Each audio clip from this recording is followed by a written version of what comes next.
Yes, I can. Hi.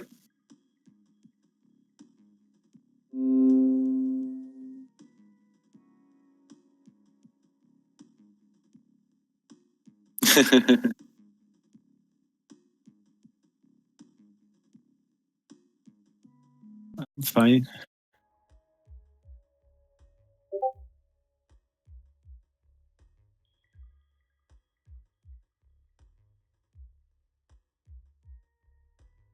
I think I know. I need to show some movements in the game and show the console and stuff.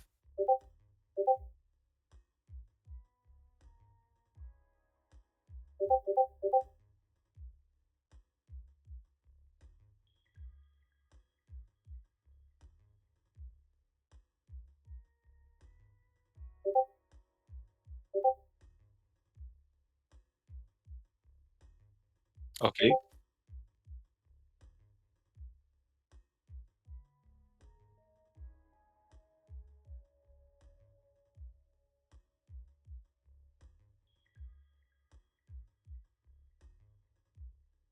Okay.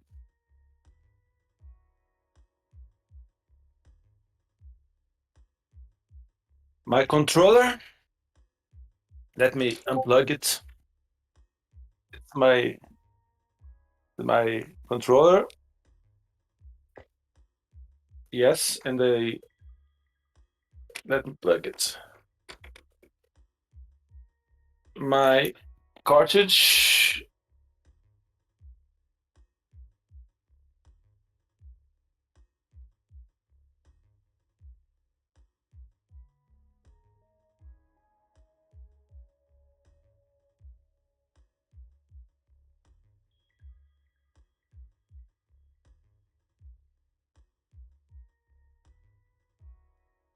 Which is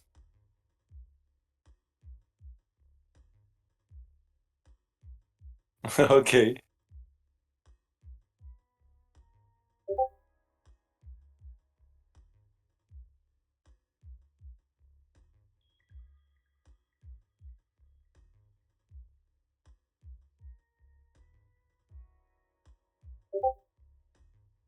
Four blocks down.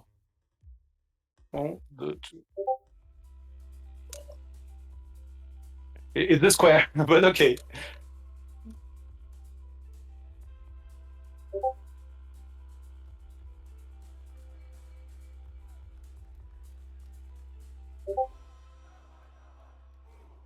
I I, I pressed down, but it was a little delayed. Now what I need to do?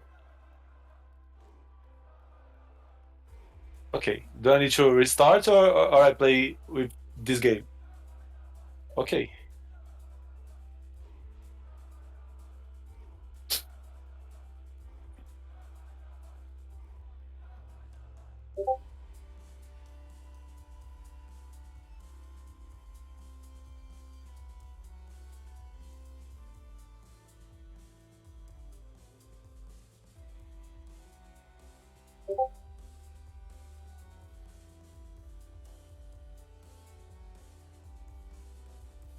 It would be funny if I top out in this game.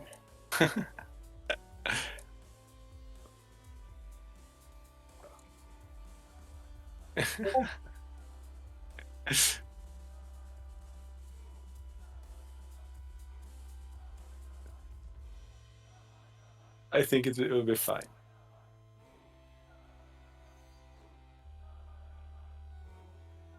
It's only a triple, I think. No, it's probably a Tetris in this level.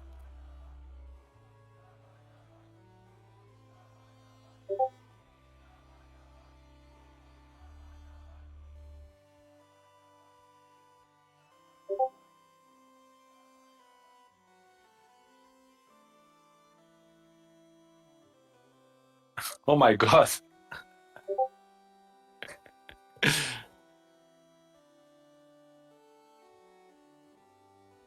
Okay.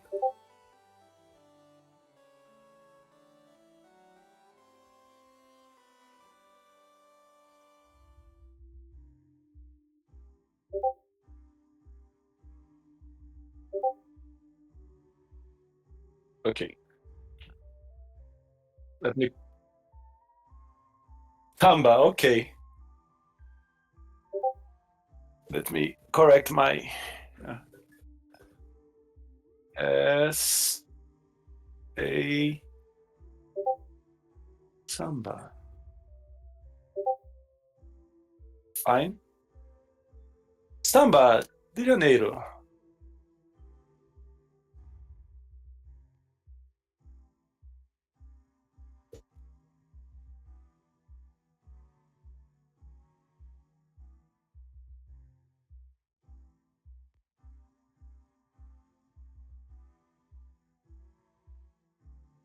Thanks, Chris.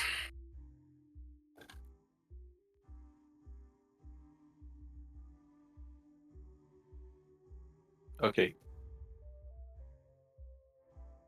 Okay.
Woo! Look who it is. That's right, ladies and gentlemen. Screaming at you early in the morning. It's the king of the restreams. Hanging out with the man that is doing all the good restreams. I'm with my arch rival, Chris Force, together again. Can you believe it, Chris? Here we are. Yes.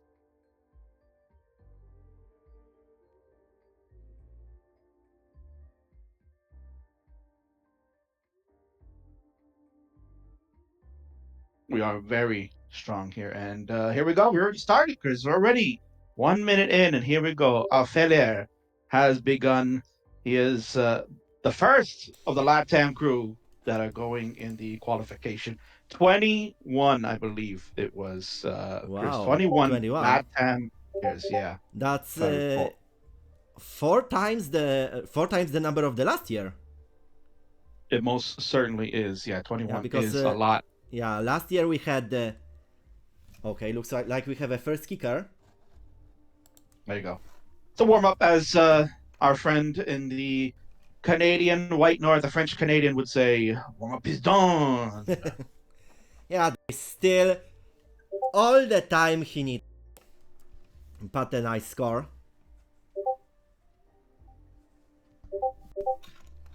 So here we go. We'll see what, as you see the name Rafael from Brazil, he is the first Latamer to go.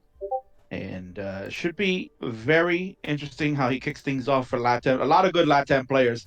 LATAM is very strong, Chris. That's why I've come in here. We're going to talk about LATAM. We'll talk about what happened yesterday. What a great first day yesterday, Chris. I mean, so many good things happened. I mean, we kicked it off very early in the morning, 7:30 UTC on Monday morning. The Hydrogen Dude, one of the more uh, respected players in the community, and also, of course, one of the most anticipated qualifiers. He did not disappoint. 8 max outs overall, currently the number one seed. And then to top it off, at last night, late in the evening, Nenu pretty much matched it. But just look at that. Only less than 3,000 points separate him and the Hydrogen Dude for that top spot. Yeah, Unbelievable. What a way to so close out the first game. close, especially while Hydrant started as the first player, as the first competitor in this tournament, and let's say that he tried to send a message with back to back to back to back max outs. Four max outs during the first 30 minutes. I know. This is tremendous. I watched a little bit of that because it was a little bit on the later side of the evening. So I did watch a little bit of his uh, qualification, and he did amazing as always. I mean, you wouldn't doubt Nenu was going to qualify, but what a big statement, as you mentioned, Chris. He just really went in there and said, you know what, Hydrant, you're good, but you're not the top 4 finalist 2020 tournament. I'm going to show you how it's done. And he did it. It was very good. I definitely agree. Also, basically yesterday, almost half of the players who competed ended up with a max outs. Mm-hmm. Yeah, I mean, you look at the list, the beautiful standings list that Chris has on there. You can see currently Rafael is the 26th participant. So we did 25 yesterday. We are like an 24. eighth of the way. Remember 20. that Rafael is the second player who competes today. We started Oh, yeah. 4 hours ago with Yusuf from Azerbaijan, and How can I forget? Yusuf went with 2 max outs, and kind of scratching couple of times the max out zone for the third time. Yeah, how amazing is it, Chris, that someone from Azerbaijan would be able to qualify, Yeah, really especially. not really get a chance to go to a live qualifier, but look at that. This is what the online scene is doing. It's bringing him a chance to bring his skill, and of course, now he's got a chance. He has a chance to make it to the golden bracket. Wow. Yeah, in the normal situation, his travel to Portland would be one of the most expensive things in his life. So for him, it may be the only chance to reach the CTWC final brackets. But Yeah. in this case, he took a chance, and I think he nailed it. He nailed it. He did. He definitely did. So a lot of good stuff happening yesterday. We'll talk about more of it throughout this broadcast. We'll talk about the surprising max outs from Mr. Fowler yesterday. I mean, the tremendous showing. Das is most certainly not dead. He did a phenomenal job yesterday. But we're watching Rafael here as he is digging out a little bit, looking to get a decent score to start. Obviously, that 55,000 was his first game being played. But you got to get those first game jitters out, right, Chris? We got plenty of time. 2 hours is so long when you think about qualifying. People get tired, so you got to really kind of bring it here in the beginning.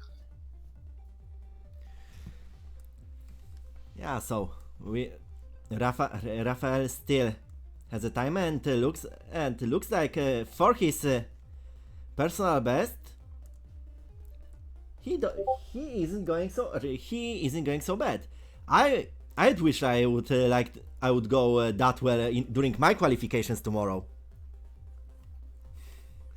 Because yes, yeah, this will be the first time I will be qualifying to CWC. I am both hyped and terrified at the same time. Well, listen, as long as you can get a better score than Chris Bidwell, that's all you need to do, okay?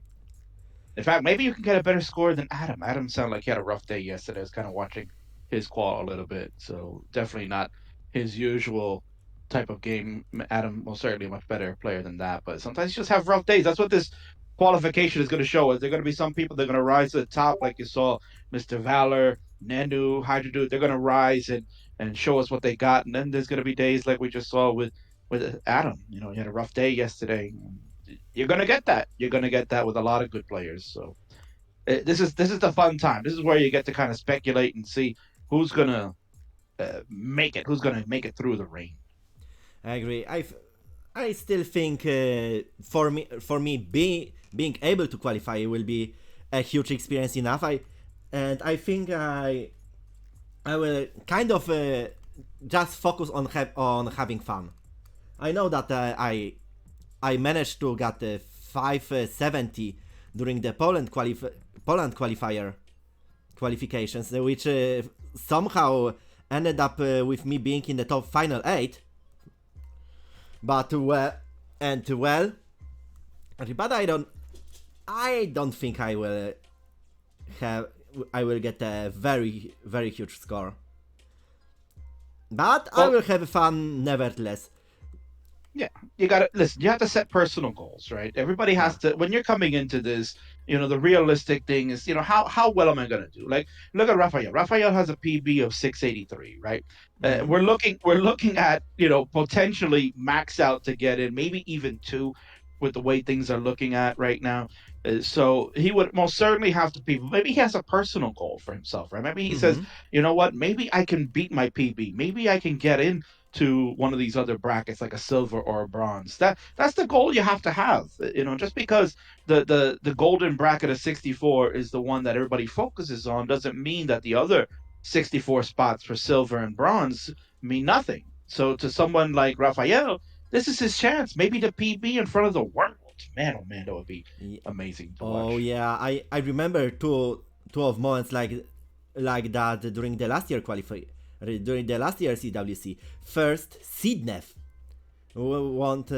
ended up with the first ever Dutch max out during his last game in the qualification, and he was so enthusiastic about getting that his first ever max out during the qualification that he stopped streaming. And then during the silver bracket, we had the current I think world record for the most witnesses of a max out during the match. You know who I'm talking about. Peter Laro, also known as Munas. That's right. Yeah, he did his very first max out live in a match. I think he played silver bracket, top 16. Yeah. Yeah, I think he was playing Heps too in that match, if I recall. We'll talk about Heps, I'm sure, throughout this broadcast. What an amazing qualifier yesterday, Chris. Yeah, Heps was kind of unlucky the whole season, because on the road to CTWC he took part in the two events. In Classic Tetris UK he ended up second. So he decided to try again in the European qualifier. In the European qualifier, he ended up second again. So he ended up buying the spot, and for the most of this qualification he wasn't able. The RNG was tricking so hard that his situation, and then in his 2 last games, when he finally got the max out in the qualification, well, that sign was understood by everyone when he raised his hand, finally getting the first max out. Yeah, no, definitely. Yeah, well, he definitely told the game who number 1 was, because he emphatically used his finger at the game. So, but yeah, it was an amazing qual. For those that want to check it out, it's in the VOD. You can take a look at that. It was tremendous, nerve-wracking to say the least, for a good hour and 45 minutes before he pulled out the final 2. But Yeah, this is another good day. We got a number of different players that are going to be going. We're going to see Swabar later today. That should be a very fire. I know Of that'll be course. very Out of interesting. the other interesting players, well, we will see some of the other veterans like Dudebites, which or Joey, the indie rocker, and well, the whole day will finish up with the man himself, Quaid. Oh, yeah, big sexy Daddy Quaid is going to be qualifying tonight. That'll be about 10 p.m. Eastern in the States, 2 a.m. UTC for all of you around the world. That should be a good one. Of course, let's not be remiss, Chris. We're talking about LATAM. You're seeing our friend here, Rafael Coutinho. He's having a decent game here. But the man that has headed LATAM will be in action later today. The dictator, they call him in the server. It is Johan. He Oh will be yeah. qualifying 22 UTC. The main man for LATAM will go today. That's going to be really outstanding to watch. I agree. Last year, he ended up in the golden bracket. So Yeah, so what an amazing then as one of the 3 people without the max out. Right, and he PB'd in the qualifier in order to make the bracket. He PB'd because at that time, yeah, like you mentioned, no max out for him. He had a kind of a low 900. He ended up getting a decent enough 900 score, about it was like 920, 930, somewhere around there, to make it into like one of the last 2 or 3 seeds down at the bottom. Then he had a hell of a run when you got into. That's the other thing, Chris. People got to remember, before we talk about that. Got to give shout out to Gage's Gardens. First, he gave a raid party of 7 to have everyone come and watch this, and then he's giving them give subs, Chris. He's just throwing money all over the place with the channel, giving subs to Elp and Melon Soda. So Gage, that's a good dude right there. Well, the qualifications are still just the beginning, and I wonder who will end up giving the most subs to people. Sure. Because there is still the golden bracket, the silver bracket, the newly introduced bronze bracket. There will be also during the CTWC this year. There will be also the first edition of Tetris Effect World Cup, also known as Connected 2021. Oh yeah, Tetris Effect Connected. Yeah, the seasonal tournament was noticed by Adam, and because CTWC works with the Enhanced Studios, the top players from 3 of the 5 categories in this season of the seasonal tournament in Tetris Effect Connected will be played live. Wow, how about that? On a Classic Tetris channel. Breaking news there, ladies and gentlemen. Wow. Yeah, this is not only a good news, but also some interesting questions, because up until now, most of modern Tetris tournaments wasn't using players' cameras, and initially it had some kind of uncertainty in case of the competitors, but we know who is behind the scenes, so it shouldn't be any problem. Especially that many people became so hyped that one of the commentators will be the boom man himself, Chris Tank. Yeah. So they want to show up to hear some booms in their direction. Who doesn't want to hear booms from the legend Chris Tang? Of course, you're going to be hearing him on the main channel when things get kicked off next weekend. We're doing qualifying this week. And next weekend, the tournament's going to begin. October Yeah. 9th and 10th will be weekend number one. Of course, you got to check out the kickoff party. Kickoff party's happening, Chris. You know that, right? We're going to have a kickoff Yes, party. I know. Right? Yeah, of course. So who's better to start a celebration than the Yeah, king of party? I am still trying to figure out the good schedule for me in that case, because I will because do you remember at which day the kickoff party will happen? It'll be the night before, October 8th. The kickoff party will be October happening. So October 8th.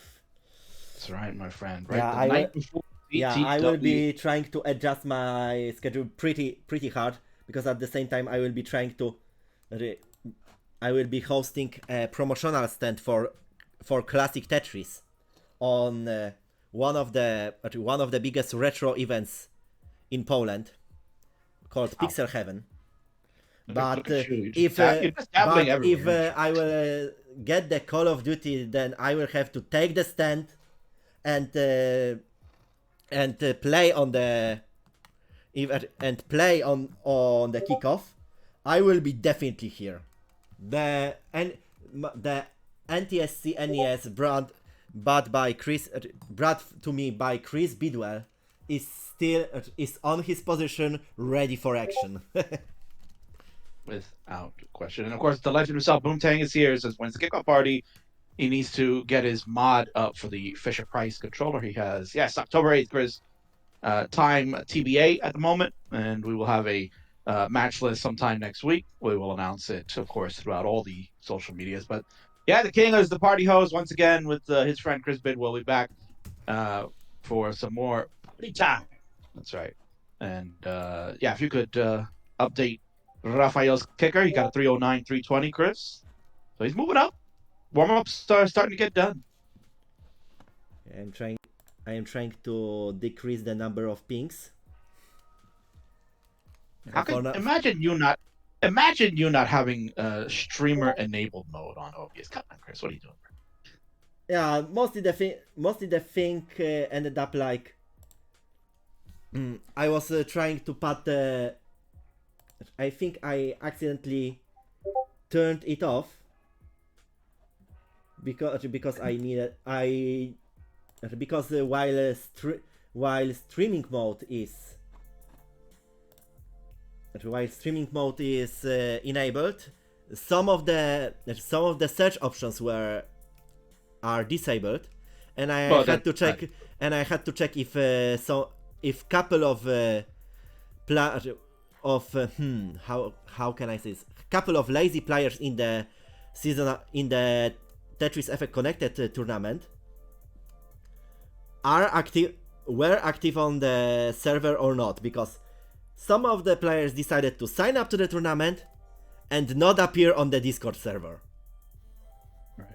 I think there's another function, so that way if you don't want to use streamer enabled, there's another way to mute pings as well. I've done that before, because yeah, you're right. When you have streamer enabled mode, then you don't get some of the profile information. It's all blocked off, which is strange. I don't know why Discord would do that. Like, would you want the information but still not get pings? Isn't that the whole point? But hey, I'm not a designer. Okay. Moment, I figured it out what happened. Because because I have two computers near me. On one of which there is streaming mode enabled, so there goes no sounds. On the second one, there was no streaming mode, and the sounds from it were getting into my microphone. Okay, I fixed that. All right, Chris has fixed it, so you won't get those notifications anymore, people. You can now watch Rafael continue his onward progress as he is trying to increase his kicker. He's currently at a 309. That's a very beautiful stack. 128. Yes, it's got a very nice stack. So, but yeah, again, we were talking about LATAM. Let's talk about LATAM a little bit, as they are very strong. They've come and infiltrated the tournament this year. Namori gave me the update. It was actually 22 players, because of course I didn't count myself. How can I forget that I am representing LATAM this year? And yeah, understandable. And then there's so many good players. A lot of them, Chris. For those that don't know, there is a server for the Latin America. LATAM stands for the Latin American group of players that have come together from all the other servers and joined under one banner to kind of focus on the culture down there in Central and South America, and of course some North Americans as well with the Latin American heritage out there, like myself included. And we have a good time. We're always out there. We have a good time. We talk a number of different things, and that's kind of what sparked. So last year, for those that don't know, uh, like Chris mentioned, there was maybe I think a small group of LATAM players, maybe Yeah, like there. two or No, as far as I remember, there were 4 players. Two didn't, and 2 of them didn't ended up in the brackets. That was Haporto an and old time. Leo, Yeah, and 2 of them and 2 of them made a huge message that LATAM exists in the classic Tetris scene. One of them was Johan, and the second was late great Pepe. Pepe, of course, the master of the palito tuck. For those that know, it's called the Vitz. Everybody knows that, but Pepe was an innovator. He really knew how to do the Vitz beautifully. He did it the right way at the right time. He didn't abuse it like sometimes you'll see some of these players just kind of do a Vitz and then you're just kind of waiting around for 20, 30 pieces. No, he did it at the right time when it was necessary. So that's why when I call the move, I always call it a palito tuck in honor of him because that's what he used to call it. He used to call it a palito tuck, and Latam has stuck by that. So a lot of players have taken up that inspiration of Pepe and want to kind of follow in his footsteps. There are a number of great players. So, like Chris, you mentioned, there were 4 players that entered last year. Only 2 made it to the golden bracket. Now we have 22 LATAM players that are going Mm-hmm. to try to qualify, with Rafael being the first one. We'll see Johan, the leader of LATAM, go later tonight. Then you're going to get a whole host of really outstanding players. You're going to have Guerrero, who's one of the hottest players in LATAM, currently Mm-hmm. boasting, I think, the highest LATAM score with a 1.2. Wow. Uh, yeah, his tapping can be unbelievable when he has it under control. That's the other thing. Sometimes he just gets a little carried away with his tap. You've got up and comer Yamir from Puerto Rico, along with Gio. The Puerto Ricans Mm-hmm. uh, are definitely contenders to try to make it into a golden bracket, maybe even a silver. Those guys are outstanding, big time max outers. I mentioned Japorto, of course, Brazil's Mm-hmm. best, is returning. You've got Leo, the old tapper, is another one that you could see maybe making a silver bracket. So, and then of course a lot of other newcomers. You got Namori, Mo, so many others that will be trying to qualify. It's going to be great. I can't wait to see what all of them are going to do. Of course, the biggest name in Argentina, Alejo now. He got some Yeah. notoriety too, Chris. I don't know if you saw. He got an internet article written about him for winning the LATAM tournament this year. Oh, very nice. I remember that Alejo was the first Latin American max outer, but at He most first, certainly is. well, at first we saw his screenshots, then a partial video. So he is the class onto himself, but we will see how well he will go in the qualifications, because we know because sometimes CTWC can be also quite of a challenge, because pressure, hundreds of eyes watching you, even indirectly, in case of this stream.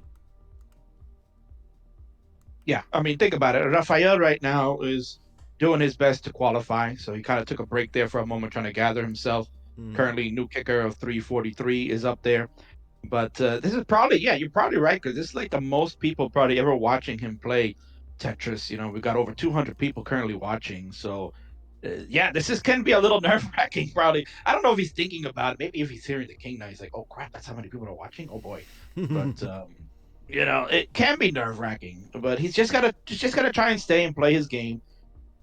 Again, like I said, he's got to try to Oh, very improve nice clean. on the score. He's got to try to improve on the score as best he can. Very good solve right there. of course, as Chris mentioned, was a beautiful clean with a J. And yeah, And now so going for a J tag. So he still maintains his tag. so you can see Avelia has all the tools to potentially have a good run. It's just sometimes the pieces don't come, or you get into your own head. We'll see how it works out the rest of the day. But as I mentioned, LATAM going to come in strong.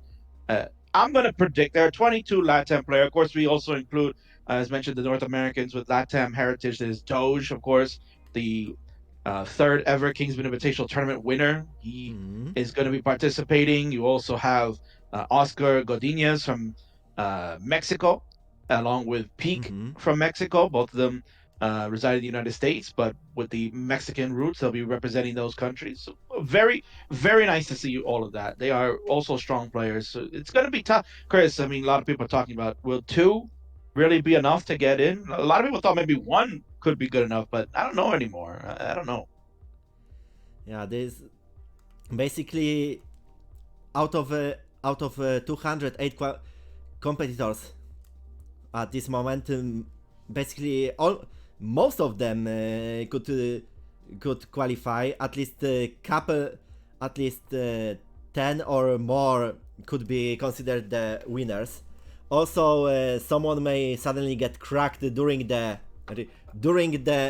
between the qualification and the bracket phase. So suddenly the Tetris scene started galloping in case of score developments, inventing new strategies. Yeah, and I mean, look at the standings right now. If you look at the standings, the bottom three players actually had, like I said, Adam didn't have the greatest of days. He definitely is a much better player than the 490 that he put up there. Jaws is still, learning the game. He has got a 600 KPB, so for him to get a 493 in qualifying, that's a good start for him. He'll continue to build better. He'll be stronger a year later, and you want to see that. Chris Bidwell had a goal set. He wanted to get over 400. He got 430. He was very happy with that. But then after those three guys, look at the lowest score, Chris. Yeah. 760 right now is the number 22 seed. I mean, 796 was the cutoff last year for the silver bracket, right? 796 made it to number 96. What is 760 gonna look like this year? Yeah. No, people are already speculating that how can I say this? The cutout maybe even more than one max out on the bracket. On the brackets, maybe two max outs, maybe not even a safe option with that number of maxes in these 2 days, and more huge players coming in the upcoming.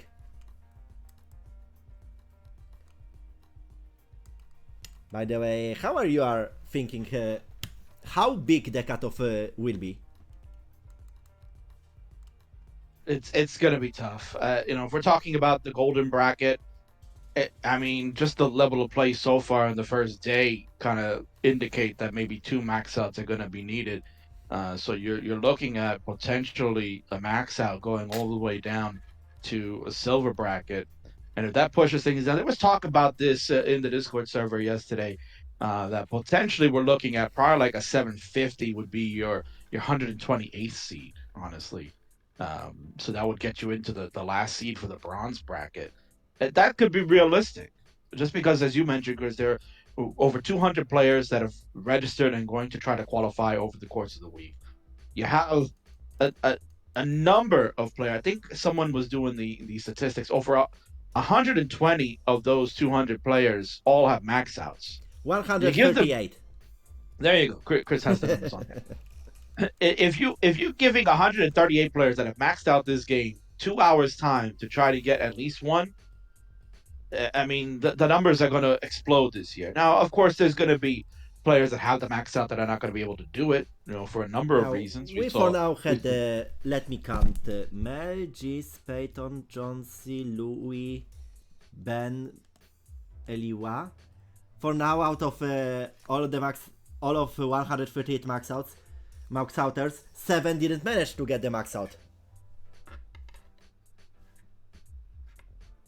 So there you go. So if you're looking at that rate, we had about 25 or so, 20, 24, 25 qualifiers yesterday. 7 of them did not get max out. So you could do the statistics there. It's a lot of guys that know the numbers. But if you do the multiplication there, then you kind of get what the percentage of players would probably be in that bucket where they're not going to max out of the 138. So be very interested to see. Well, like I said, you're going to find out who's going to rise to the top this weekend. Who's going to be able to get it done? Who's going to choke? It's all in the card. I can't wait. This is why qualifying week on the Classic Tetris channel is so fun to watch. You never know what's going to happen, and that's the best part. Yeah, and nerves aren't a factor. Of course, yeah. Never a factor, man. So Rafael is going to continue trying again. He still has plenty of time. He's got about just under 90 minutes left to go. I'm sure he's got a personal goal he's setting. Would love to see him PB today. Would be love to see that. Do it in front of the world. Dan Vinky in the chat. Think nerves will be more a factor for the new players who didn't play last year. Oh, that would be him, of course. Dan Vinky. Yeah, Dan Vinky, as far as I remember, he won the UK qualifier. Yeah, stunning fashion too, honestly. It was really stunning to see that. And not stunning because of it's Dan Vinky. I mean, he's okay, I guess, right? But no, in truth be told, Dan Vinky, this is where we talk, Chris, about the King's little show, right? We got a little show called Tetris Friendlies. You might have heard of it, right? Yeah, this is only the biggest show in Class Tetris to have people hone their skills. Dan Vinky was a guy back in the day, earlier this year, that kind of gravitated to it. He's like, I want to play all these matches. We're in lockdown, so I got to play, man. I got to do something. And the kid was there. He was playing all these matches, and he got really cracked. He got so cracked. The more matches he was playing, the more time he put into playing this game, he just got better and better and better, to the point that I was like, who is this guy? He maxed out so quick, and then he got a 1.1 right after that. This kid is unbelievable, how good he was. And then you could see it, like he was on the cusp of being something great. He started winning CTM community tournaments, and then he was participating in the future circuit. So you could see his progression was on the upward swing. And then, of course, like you said, I mean, he won the CTUK tournament, beating Richard. Richard would have been the favorite going into that, but you got to think Richard also doesn't play the game as much as he used to. He's kind of semi-retired from playing competitive, so you don't really see him pop up here and there too much. But again, Richard's pedigree kind of tells you that should he have won that game? Perhaps, but Dan Vinky was showing you why he should be considered a contender, maybe to make it into the 64. He's a kid that can max out pretty well. He participated in the Kings tournament for a CTWC qualifier spot. He finished. Don't worry, that's my phone. Yeah, I wasn't worried. So that's the type of players you're going to see, like new players like that. How's he going to put up with the pressure? I think at the beginning, the goal will be for new players to try to get a good score to start, to kind of relieve some of the pressure off, so that way you're not like in a situation like Heps yesterday, where he's a player that most certainly can max out, but he was left on eggshells trying to figure it out. So it'd be very interesting to see what happens throughout the week. Who's going to crack? Who will rise to the top? As I said 100 times already here. Yeah, but, it'll be fun. I can't wait to see Dan Vinky's his qualifier this week. I can't wait. and of course, if you are interested in maybe you want to follow Dan's footsteps and start your career by Kingsman's Friendlies. If yes, there is a link to Tetris Friendlies Discord server. Oh, look at that, man. Chris, right on the ball there, man. Beautiful. That's how you work a segue into a plug, ladies and gentlemen. That's how it's done professionally. Go check it out. Yeah, join the King's Discord. We do Tetris friendlies on Mondays and Friday nights. We do try to have some Euro friendly times for our friends in Europe when you have a Euro friendly show, but that always is on hiatus because the host of that is just very toxic. So, but we'll get back onto a regular schedule soon. Don't you worry. We also have ELO battles, right, Chris? Your favorite topic, ELO. We do ELO battles over there for those that want to gain Tetris stonks in their ELO career. So we do a number of things. Check out the server. Go check it out and check out the about page. You can find out all the information, and we'll see you there. Great. I wish I would be able to talk about the PAL community here like this as well. maybe someday, because of differences in the, because of differences in the play style. Of course. Made years ago by the TV manufacturers. Yeah, they're in cahoots with each other, of course. Mm-hmm. Want to make the world difficult. It's like, we'll just run it. I think they mostly wanted people to not import things from other regions, so they decided to make up some additional standards. That's why PAL and NTSC were born. That's right. A little bit later, Soviet Union wanted to do the same thing and started SECAM, which was later incorporated into PAL.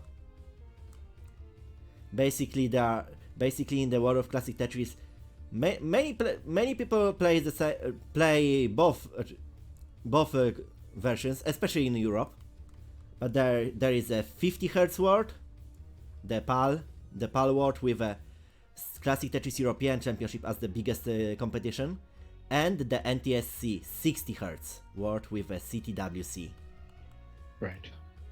And I've played the PAL version. It's a lot of fun. I like the DAS on that. Feels like I could do anything practically. The level 19 though is very difficult. I definitely agree. I like to play, to be honest, both versions, because for me both versions have their own quirks, and I am trying to have tournaments in my home region, Poland, in both of these editions. This is true. Especially that's true too, BV, of course, that's true. King can make an argument for things like that, but now's that time here or there. Hopefully Affair is gonna do something. Finally we got a transition going for him, Chris. Let's follow it, so new kicker is going on, but looks like will he aim for a... Okay, there is a triple, so 414. But looks like not more. And looking at the Chris Bidwell's score, there's still... Actually, that is close, but not cigar. Yeah. But still plenty of time, Chris. He's got another hour and 20 minutes or so to go, so still plenty of time for him to increase that. But you can see his games are starting to get better. He finally made his first transition, so that's all it's taking. It's just get some warm up going in. And then earlier in the chat we saw that Namori was here. Namori is also going to be someone trying to qualify. It's a fellow Brazilian, as Rafael is from Brazil. He said that Rafael is a physics teacher, and he apparently took a day off so he can qualify. Chris, don't tell his bosses. Okay. Don't worry, I will not tell anything. He's qualifying on a school day, Chris. Come on, man. What do you do? That's how important CTWC is to him. That's how important. He said, to hell with work. I'm not going to teach these kids anything about physics. Nobody cares about Newton. Let's play some classic Tetris. Yes!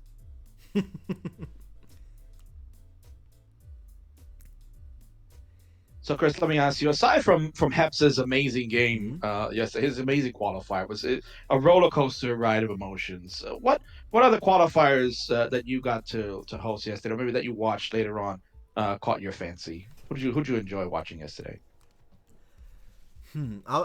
I didn't show too many of the too many of the qualifications yesterday. But out of all the players, I remember Hebs because I was his judge. But I agree. The qualification, I agree with Stakataka on that the qualification of the Austrian Empress of Tetris, Eliwa. Yeah, I heard about that because I was at work and I was trying to watch her qualification, and I had to step away for a bit. And I came back, I saw she had a one away. I was like, oh man, I can only imagine what happened. So I haven't gone back to watch that. But as Staka said, yeah, it sounded like it was heartbreaking. Yeah, she already established herself as one of the strongest competitor in her region. Then Tugi tried to show that he's better by competing in CTWC. So Eliwa also decided to step in. Good. Somebody needs to shut that guy up. I tell you, that Tugi. Oof. Yeah. He's such a villain. Whoa, a center well for Rafael. How about that?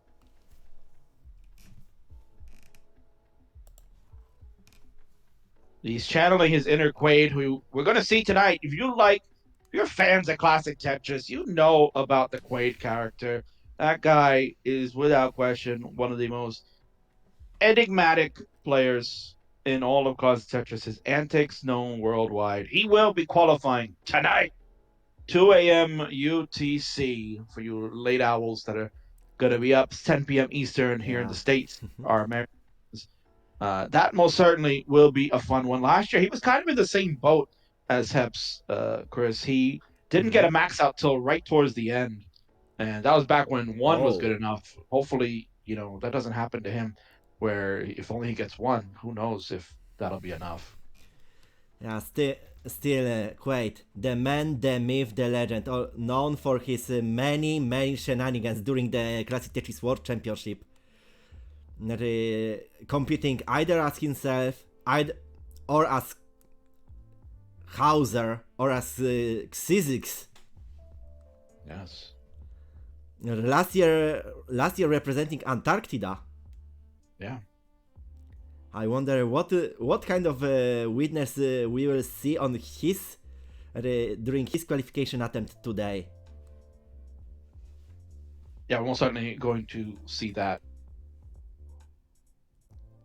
Of course, Anna Wolf would like for us to comment on the player's game. I mean, we're watching a qualification, so we're allowing for Rafael to play his game. This is not kind of like calling. See, the thing is, Chris, is that people sometimes get misconceptions about how things are to be commentated.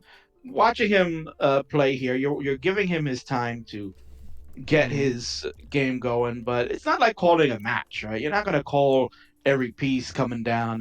From time to time you can comment about the game, but really we're kind of just here to stream, see how he's doing, and have some fun.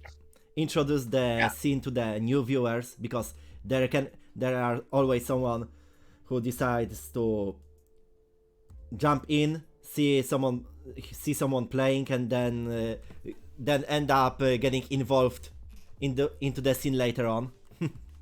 Correct, exactly. People want to get an idea of like, okay, what's happening, what's going on. So this is our opportunity to talk about. I mean, we could talk about Rafael a little bit. I had some notes here, Chris. I did some work before we went live here. Oh, that's yeah, very look at that. good.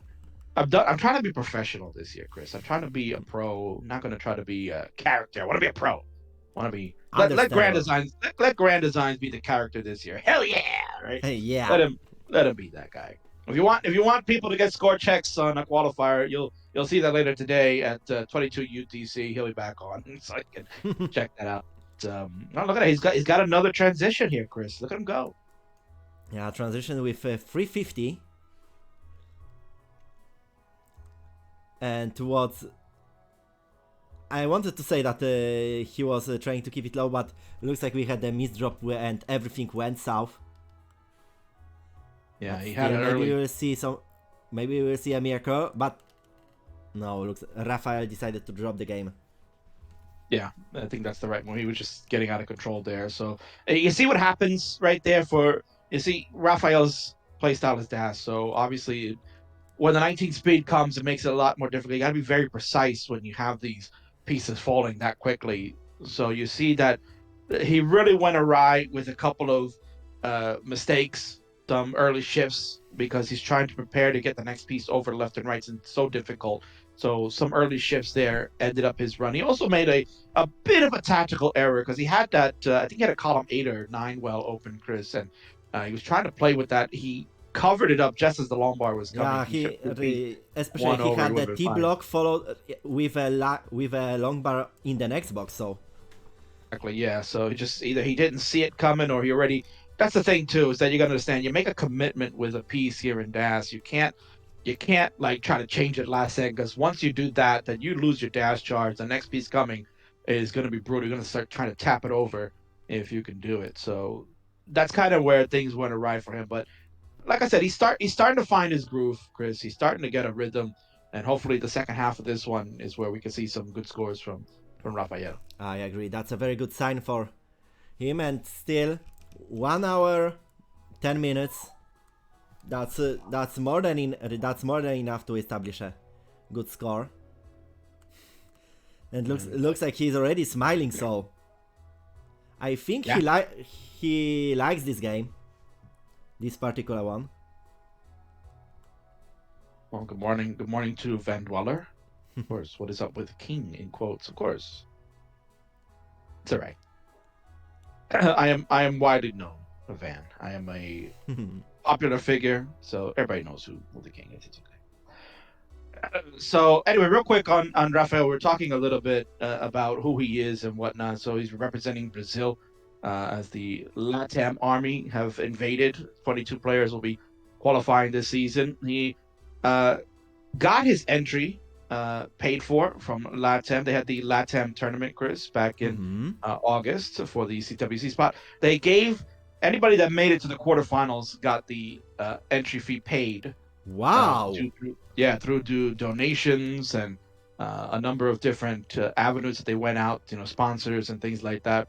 So 8 entry fees were paid through that tournament. So whoever made it to the quarterfinals got it. And Rafael did it. He won his round of 16 match. He played Allforce, who is another strong competitor from LATAM. They duked it out, and Rafael was able to win in a decider to make it through. He qualified with a 683 820. This would be a 665 980. So just around his PB mark is what he qualified with. Well, and he's also a perennial player in let me mute my microphone. So while Chris mutes his microphone, yes, it's a very, very good story. He has proven that he can play. He's a Mufado's contender every time. Mufado's is like the second tier in our LATAM tournaments. You got like, if we kind of categorize it for those that are familiar with the CTM, Classic Tetris Monthly, the biggest server around for Classic Tetris, you can basically get a sense of how the tiers work in there, where we've got your Masters event for our superstars, the big boys, right? Those 1.2, 1.3 players that always play pretty much on a month in, month out basis at the highest level. You've got just below that a challengers tier, which is kind of like your max out to 1.1 guys. And then you've got futures, which is those that are up and coming, just kind of missing out on the cup. So kind of like how CTWC is looking right now. That's kind of the tiers that we've got. But Mufado's in relation to that would be kind of like a future circuit in regards to how the tier system would work for LATAM. And he's been there. He's been there each and every month that he qualifies for. He doesn't make it easy. He's a good competitor, and he's getting better. And that's what matters.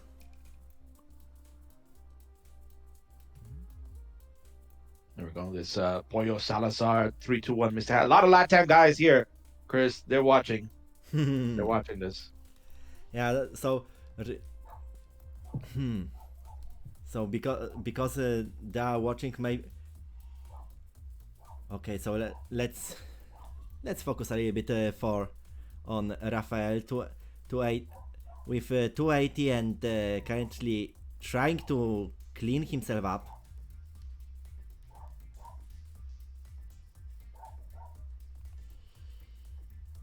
He's getting some good burns. It's just like he just needs like one or two Wow, good nice hits. S-spin. There you go. Okay. Now he made himself clean. He's okay. He's ready and bomba Tetris for Rafael. look at Chris here. Look at him go. Look at him go, man. He's gotten into the spirit now. Bomba, he says. You know, don't worry, Chris. I'll say I am feeling that Latino heat. And he goes Latino heat. Of course. Yeah, Eddie Guerrero. Good old best. times. Yeah. Got to lie, cheat, and steal. But can't do that here at CTWC. Judges like Chris Forrest will lock it down, man. You can't be cheating.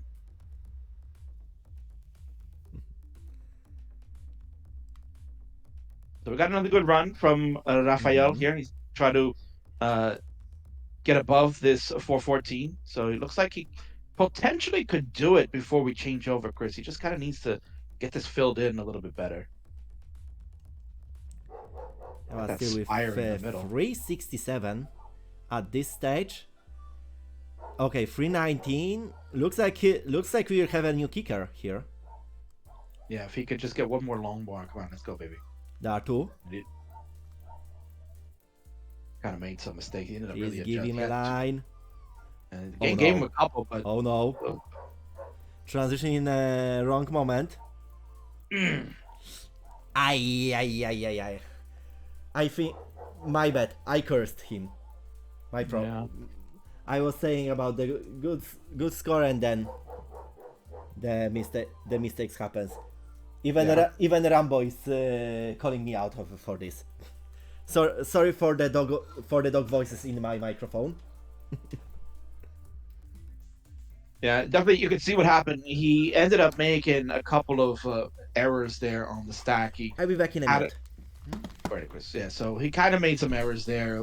You could tell he had the board set up properly. I think he just made a bad placement with the piece. As I was watching that along, obviously I'll be on a delay because we have no screen share at the moment. But we are watching the stream live here. No big deal. I don't need to call it every piece placement, but it definitely made a slight mistake there. They kind of covered as well.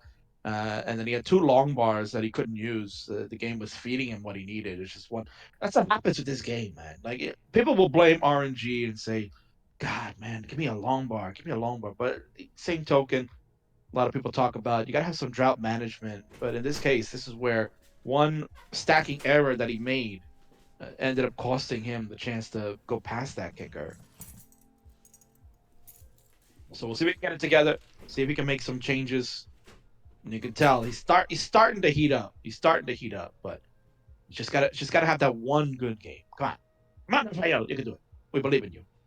That time is here. Moloko's here. Akademus is here. What's up, Aki? Good commentating with you a couple of weeks ago. It's a lot of fun. Should do it again sometime. Should do it anytime Tugi has a match on my channel. We can just definitely do it. He needs to be taught a lesson. Marcus here had a fantastic qualifier yesterday. Did a really nice job sitting at 7th seed right now, 3 with a nice kicker. So very nice job there, Mark. It was good watching your qual yesterday.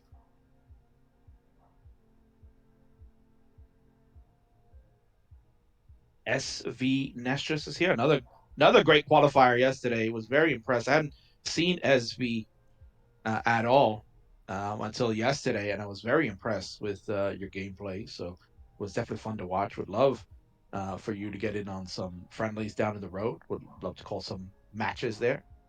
I think it would be a lot of fun. We can find some good matchups for SV to take on in the future.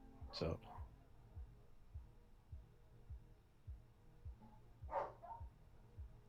Racer Frank, host of the PDB podcast, is here. A Brish battle? Yeah, why not? Dan Vinky wants to fight. Dan Vinky is who was I talking about with this yesterday? Who I'm trying to remember. Who was I talking about with? Oh, Namori. Namori and I were having a chat yesterday. We were talking about King Fave 5s and stuff like that. He came up with, well, King, why don't you have a Fave 5 list? Why don't you come up with Kingsman guys, right? You should have a number of Kingsman guys. And that's kind of a play off of the wrestling world with Paul Heyman. You know, if Forrest was around, because he's tending to something right now, he would understand what that meant. It's a wrestling reference to a promoter by the name of Paul Heyman, who is actually on the WWE staff at the moment as a consultant, writer, or whatever you want. And back in the day, when he was running a promotion called ECW, you had certain guys that he would push to the moon and back, and would be guys that are loyal to him. They would be called Paul Heyman guys. So Namori's like, why don't you have some Kingsman guys? You know, you got a bunch of them. There's a bunch of guys that go to friendlies all the time. They support the king and all this stuff, right? Dan Vinky's a Kingsman guy. He's a guy that likes to go to the friendlies all the time. That's a Kingman guy.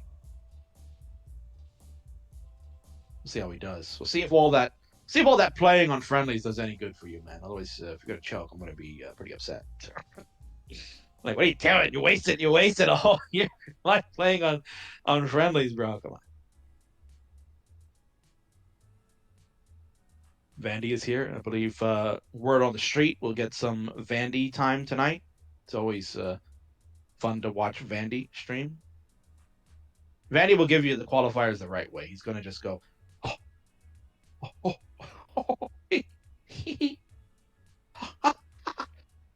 he won't even say anything. That's all he's gonna do. He's just gonna giggle. Because he's a professional. He's just gonna giggle. Then maybe once in a while he'll go, "Oh my god." He'll say that too, right?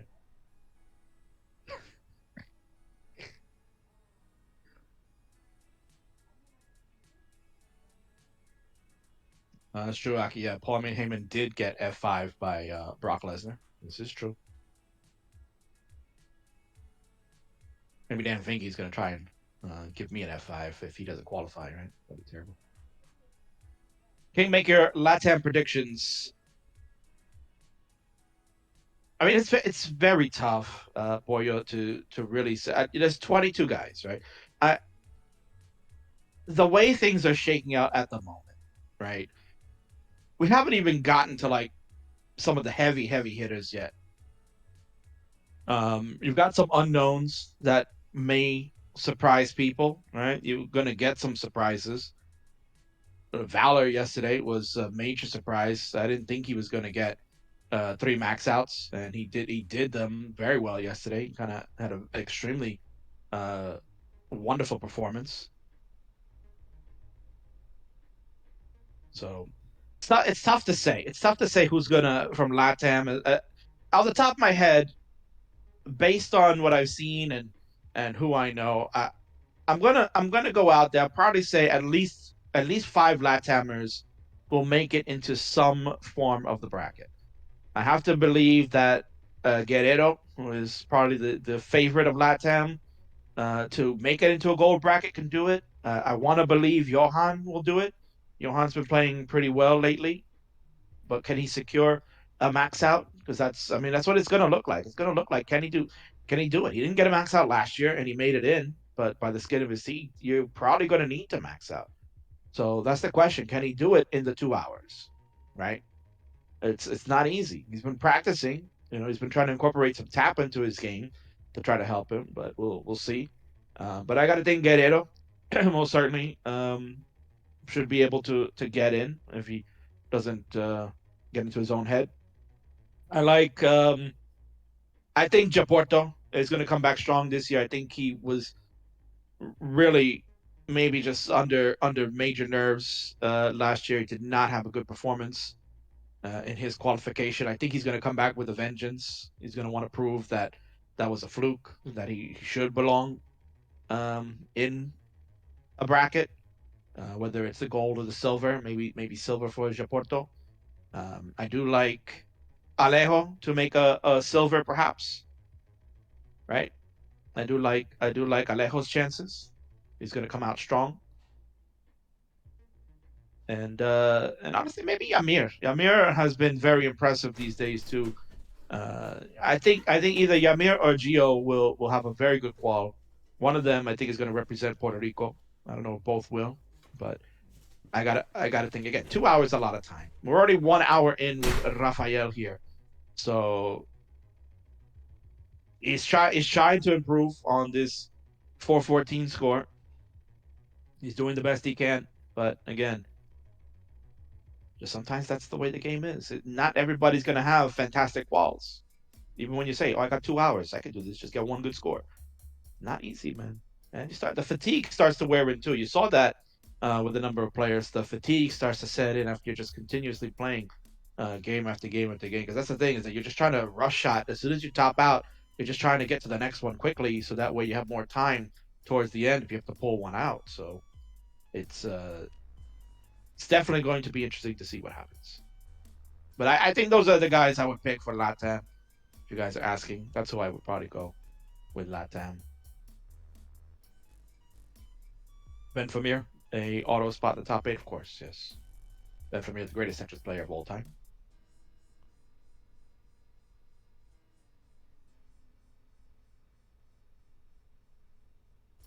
Not even picking Pollo? No, because nobody likes Pollo. Come on, Yamir, you know that already.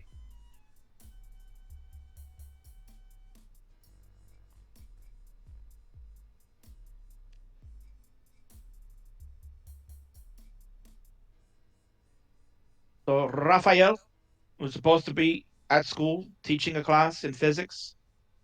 Calling out today. Said, yeah, guys, sorry. Gotta take the day off. Gotta go qualify for Classic Tetris.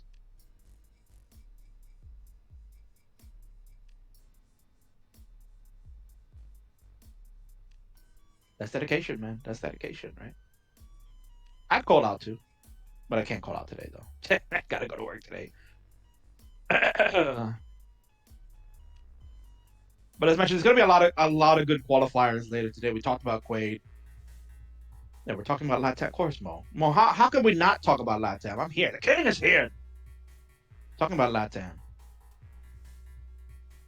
Mo's going to qualify later this week, of course, too. So notable names coming up. Svavar will be on at 5:30 UTC for those that would like to check it out.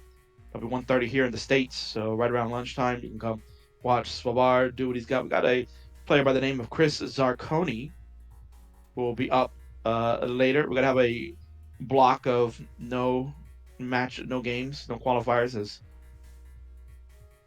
there's a nice chunk of a break, and then the next one will be happening will be at 1 o'clock Eastern, 5 p.m. UTC. So Chris Zarconi will kick it off, and then we'll have kind of a number of people. You're gonna get Svavar, as mentioned, at 5:30 UTC. We'll have some other notables. Aduda Bites, who has been to the live CTWCs, qualified back in 2019. He will be qualifying at 6:30 UTC. You got Madeline, where her first qualifying attempt will be on at 7 o'clock UTC. That'll be 3 p.m. in the States. You got Biggie Mac at 8 o'clock, and Aurora at 9 o'clock UTC. And of course, the big one for LATAM, the leader himself, Johan, will be at 10 o'clock, kicking off the primetime slot. The 10 p.m. UTC hour. It's kind of the prime time slot. Early evening in the U.S. It's right when people are coming home from work for the most part. You want to watch some qualifiers. You're going to get Johan. He's going to try to be the first LATAMer to get in for perhaps this year's tournament. He's going to look to try to get at least one max out, man. You got to try to at least get one, right?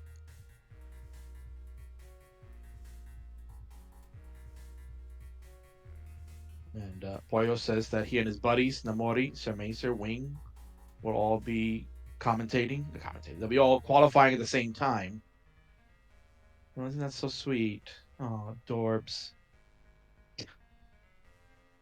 And you see frustration starting to set in on Rafael. He is definitely not happy with how things are going right now. He was slowly climbing up. We could see that his progression was getting there. So it looks like he's starting to warm up. Now we've kind of hit that moment now that we're over an hour in, that lull that you kind of get. Not for another one. I've looked at some of Rafael's qualifying. We've seen that he has about this kind of average. He's hovering on qualifiers for the most part. The exception of the Latam qual that he had an amazing run. The exception of that, he's usually in this kind of range of like a 4 to 450 qualifying score. So this is not really anything outside the norm for him. But definitely, if he can put up a nice 662 score in the C2WC Latam quals, that's what he's kind of aiming for. He wants to get another score like that. Just need one good game. That's all it takes. Just got to get one good game. Very interesting mic quality. Well, first of all, can't help it. You know, King's got a beautiful headset. It only cost $40 at the local Best Buy, right? So of course it's going to be HD quality. And then on top of that, we are in a Discord call, so not always the best type of audio quality from Discord, unfortunately.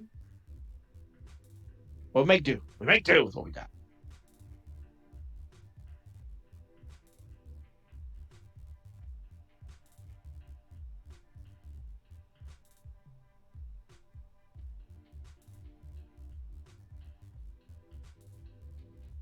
All good. Shirtless Rabbit 4. Can you imagine that there's probably 3 other shirtless rabbits that you had to call yourself number 4? Unbelievable.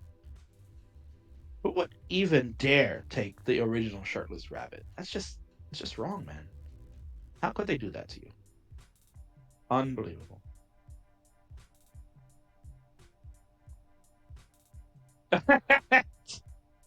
Oh, Penguin, that's so true. That is absolutely true. It's the hybrid of Rory and Stack Rabbit, right? So amazing stacker going shirtless for their matches. Unbelievable.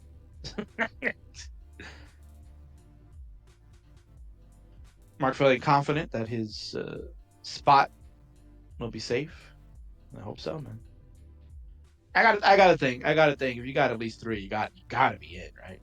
You gotta be in.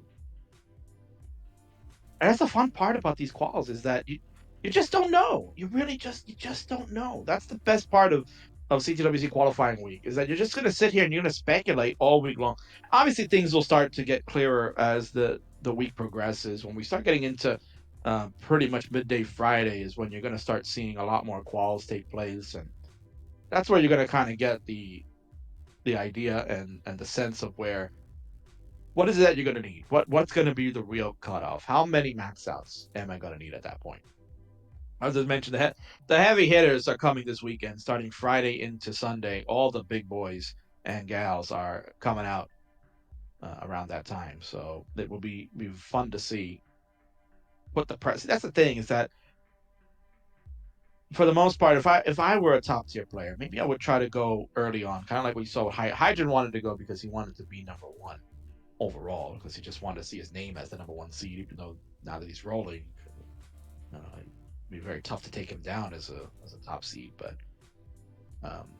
you had Jake go yesterday, did a nice performance, so like he doesn't have to really worry too much. He sees that his spot is up there, sitting in the top 5. Jerpedude, Nanu, Ian, they all kind of went first, which I think is the right way to go. You gotta be first, so that way you kind of set the table. You're confident, you're skilled enough.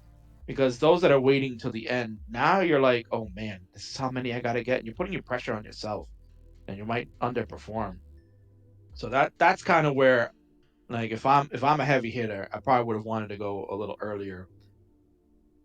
The current world champion is scheduled to go Thursday night, so I think he picked a good spot. I think it's a good spot to go. He didn't choose like waiting until the last day. He went and said, I'm gonna go midweek. Let's go Thursday. I think that's a prime spot to go. Give him a nice chance to kind of see where the landscape is and figure out, okay, this is what I'm going to need to try to secure a good spot.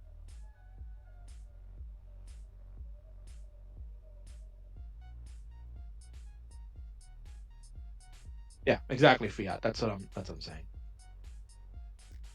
Welcome, Mendion. Vamos, Rafa. Indeed. That scream there. Not really scream. I gotta just get my voice in that raspy Kingsman tone, right? Oh, he had double home bars. Could have got Tetris ready, put him to the right side, but you can't blame him. Of course, I'm on a delay, so that probably happened already. You guys saw it.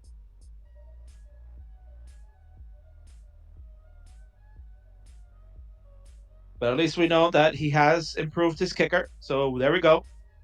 He's got got the chance to go 500 here. Would love to get. Oh, he was Tetris ready, but he filled in.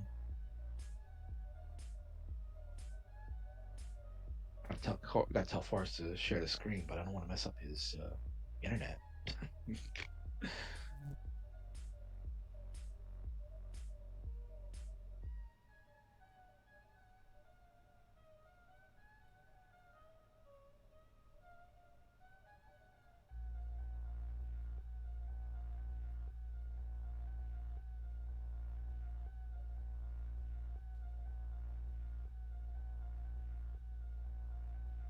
All right, so Rafa has gotten to 500K, so his kicker will be improved. Now we're just waiting on the game to help him, but what a shock, it won't. So nice job for Rafael. He gets over the 500 mark. That most certainly feels good, man. That's a feels good bear moment. So GG's to Rafael. Has improved his kicker. So when Chris returns, we'll go to 509 on his side. 509, 420. And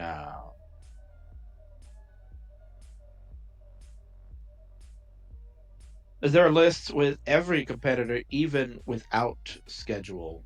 No. No, because they need the players to sign up in order to have it on the schedule. So no, there's not a list of players, at least externally, to be given to the public. There might be one internally, but that's not within my pay grade. I'm below in that tier.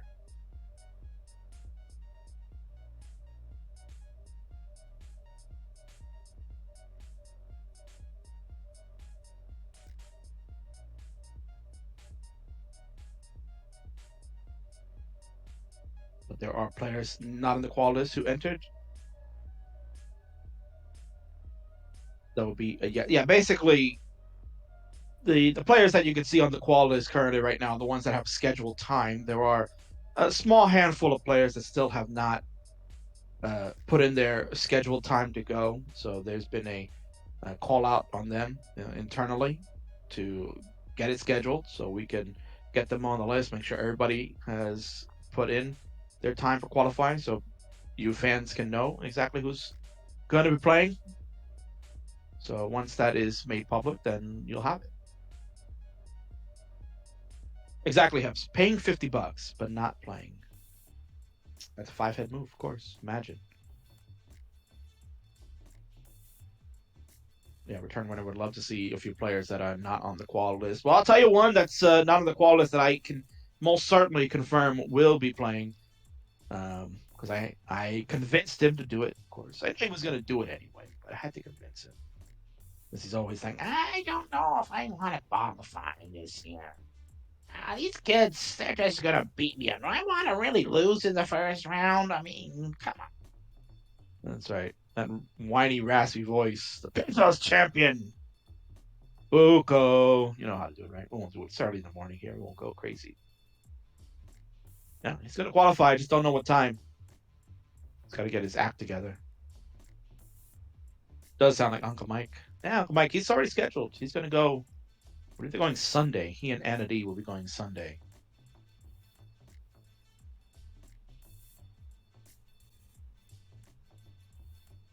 Do I know about Terry Purcell? As of right now, it doesn't look like he will be playing. I don't think Terry is playing. Terry, I went back to watch some old VODs of the CTWC in the past. I'm trying to be professional. I'm trying to get up on some knowledge of the game, so I'm just not talking out of my backside. So Terry was doing commentary with Adam on a match between Jonas and Corian when they went to Hong Kong a few years back, and Terry had talked about that he actually prefers to watch the games instead of really participating, because he just feels that he's a bigger fan than a competitor.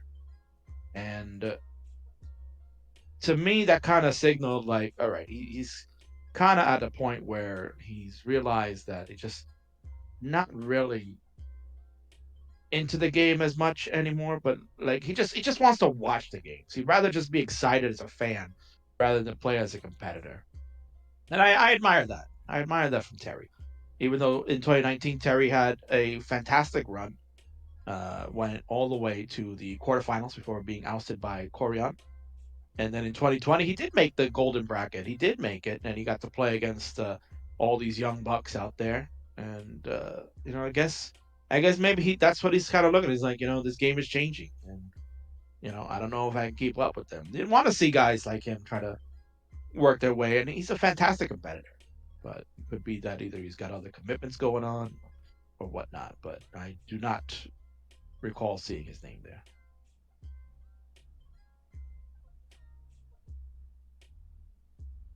Oh, there you go. Vandwala giving you the update. That's right. Yes, he is a Navy SEAL. Right. Yeah, Terry kind of looks like a badass. I would never want to mess around with Terry. Terry looks like he will absolutely tear you up, man, if you look at him the wrong way. Although his Instagram always shows that he's always doing some really cool stuff. He's outdoors all the time. He'll jack you up. He'll jack you up, Van. You say something wrong, he will jack you up. I'm telling you.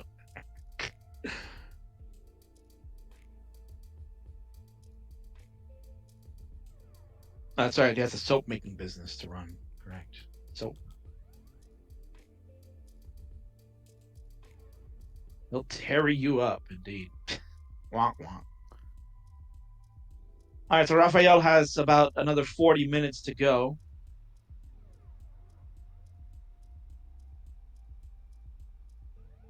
That's right. That's right, Kip.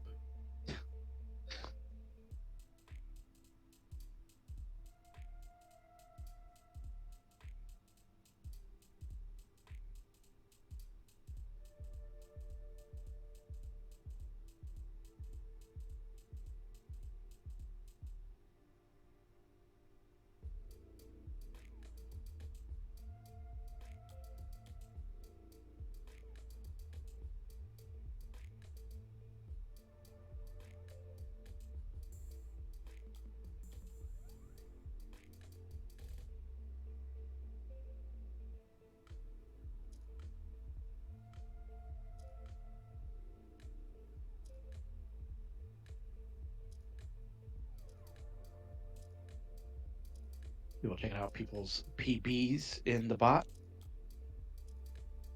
T-Rad asking, am I excited for my quad? I'm only excited because T-Rad, you are my judge, right? You will be judging the King this Friday. You can check out the King Friday at noon Eastern, 4 p.m. UTC. The King will waste his $50 and try to qualify into CTWC. The goal for the King this year, see, the King has set goals every year, right? The first goal in 2019 when I went to the live event was to make sure that I at least put up a decent score. I knew I wasn't going to make it in, right? Because at that time, I hadn't even gotten a 500K. And I was like, well, I kind of doubted this. Like, everybody was talking at that point, oh, you're going to need high score to get in, high score. And high score ended up being a 672, I think, which was Louis just making it in by the skin of his teeth in 2019. Think about that. We're talking here in 2021 that you're going to need maybe 2 max outs to make top 64. And then in 2019 live event, 48 was 672. It just goes to show you, the means by which people can make IRL events. But, the online scene is tremendous. It's huge. There are way too many good players. So this is why the level of play at CTWC is going to be outstanding. But the goal for me was just to at least maybe try to PB or at least put up a decent score. And I did. I ended up getting a rental station because I knew I wasn't going to get really any good games. I was just trying to play one and then wait online. And you're waiting for like half an hour in line. So luckily, I did get a rental station. And I pulled out a 456, which was my second highest score at that time in 2019. And I was very proud of that. And then last year, 2020, the goal was to get a 500K because I wanted to prove. Because at the time, last year, I really wasn't getting 500K qualifiers still, even though my PB was, I think, in the 600 range at that time. I still wasn't able to really pull off 500Ks on a consistent basis in qualifying. So that was really my goal last year in 2020, which I did. I ended up getting a 500 on the nose. I think 500 and some change, but it was great. I was so happy that I got it, and I felt good. So this year the goal will be just to increase that, You know, I mean, if I can get a 600K, that would be fantastic. I've been pulling some 600s lately, in match play too, and playing some matches with Rory these days. So we're hoping for that. I would love to get a 600K for this year's qualifying, but we'll see. We'll see. Yes, Kip. I went to the 2019 version, which was really a good thing because I actually was almost not going to go because I had to go to work. That day was a very important day where I work. There's a special event that goes on around the same time CTWC was happening. Um, and I almost wasn't going to be able to go, but I said, you know what? Something tells me I need to go to this. We've been talking about it so much. Everybody is excited to go to CTWC, and I did not want to miss out. So I ended up pulling some strings and said, you know what? I can't be at this event and have somebody else substitute for me because I'm going to be in Portland. I'm going to go to the WrestleMania Classic Tetris, and I've been to WrestleManias, and that's kind of the atmosphere you get at the live event. That's why it's a lot of fun. People will tell you going to a live event is great. So I got to experience that. And if that might be the only time I ever get a chance to, you know, then I'm very privileged to have done that.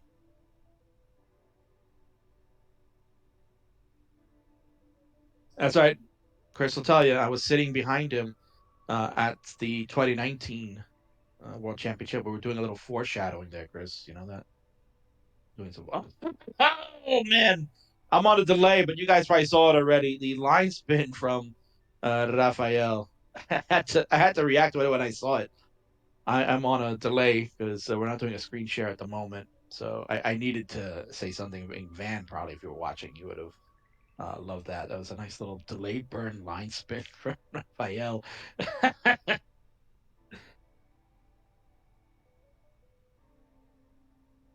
So Grandmaster, yeah, I just finished. So the goal is to just improve on the 500K. Ideally, I would like a 600, but the goal is to just do better than the 500, which I think I can. I've been working hard on trying to do. I've been doing some 2 hour runs lately, and yeah, I'm getting like mid to high 500s for the most part. Eking out a few 600s here and there. Just that's all. That's all the goal is. Just improve every year. That's the goal for me. Just want to improve every single year.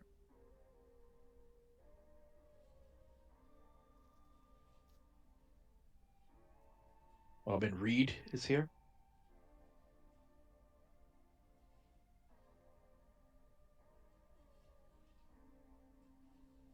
Right, Testmaster Esting, is Svavar really the best player qualifying today? I mean, that's up to your perception, right? I think there's a number of great people that are qualifying today. Go down the list again for those that are just joining as we're watching Rafael continue on. Uh, so we're gonna take a break after this. We got about another. What do we got here? Got about another 35 minutes or so for Rafael in his attempt as he's trying to improve on this kicker of 500Ks. So we're gonna get a little break, and then at 5 p.m. UTC, 1 o'clock Eastern in the States, you're gonna get a player by the name of Chris Zarconi, who I'm not familiar with. We'll get to see them in action, and then yeah, Svavar will be a half hour after that at 5:30 UTC. You get to watch the 3-time European champion try his hand at Classic Tetris. Was mentioned earlier that he's never maxed out in quals before, so he's definitely going to look like he's going to need to do that today. He's really going to need at least to get one to have a shot in making this golden bracket. And he most certainly can. He most certainly can. And, you're not looking for it. That's the best part about this qualifying system. You're not looking to try to get 1.2, 1.3, 1.4. You're not looking to get that, right? You just got to get max outs. Whatever way you can do. You got to line it out. And that's what you got to do. Just line it out, man. Just get to those 6-9s, and it's all good. So you got Svavar. You're gonna have a player by the name Terrence Yoon will be playing today. Again, not familiar with that player. They go by TT Player _02. Imagine having underscores in your handles. Judah Bides, who is a good player out of the New York region here in the States. I got to meet him a couple of times live, so he's a good dude. You got Madeline, who another player that started out on friendlies. As we've talked about, number of these players have been to my show, honing their craft. You're gonna get Biggie Mac will be on this afternoon at 4 Eastern, 8 p.m. UTC. Aurora, who we know in the community. Will be on at 9 p.m. Then, of course, Johan, the standard of Classic Tetris, will be playing at 10 p.m. when we get to the primetime hours. You're going to get Johan for LATAM. I'm sure people will be watching his qual very closely. I might join in for that part of the way. Might join up with GD later. I believe he's restreaming around that time. So I might just come in and hang out to watch Johan because I really want to see that one. You get ID Kirby around that time as well. You're going to get a Corey Cheney, also known as TT Paradigm, will be on. The Grandmaster V will be on this evening at 8 p.m. Eastern, midnight UTC. And then you get Joey Parker. You're going to get Nerds. You're going to get Poopio. You're going to get some good names this evening. And then, of course, the big one in the 10 o'clock hour Eastern, 2 a.m. UTC. Big sexy Daddy Quaid will be on. He's going to qualify tonight. So depending on what your preference is, as far as you would say who's the best player out of the group today, well, you can most certainly make an argument Quaid could be the best one in the quals for tonight.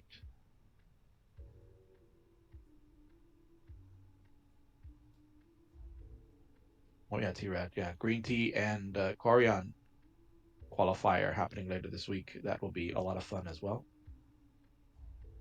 That'll be nice and early morning for the King. The evening time for them in Japan. So at least a decent hour. They're not waking up at like god awful hours to qualify, which is good.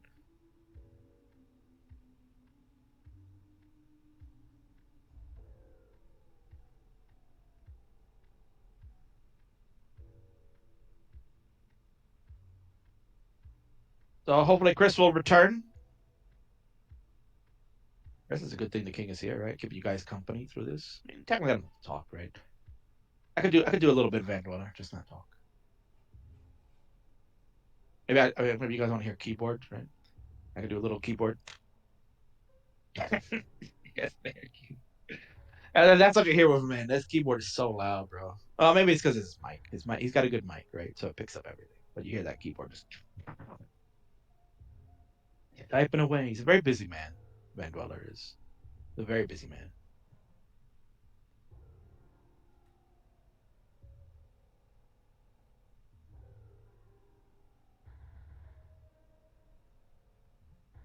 When is Sharky qualifying? I believe he's qualifying this weekend. He's on Sunday, I believe. Yep. He was a big fan of Sharky. But yeah, pretty sure his was Sunday, yes. He'll be going actually towards the end. I think he's really right at the end, like one of the last ones to go. Yeah, there you go. Tetris confirming, yeah. Giggle a bit. Oh, oh, oh, oh, oh, oh my god. Oh.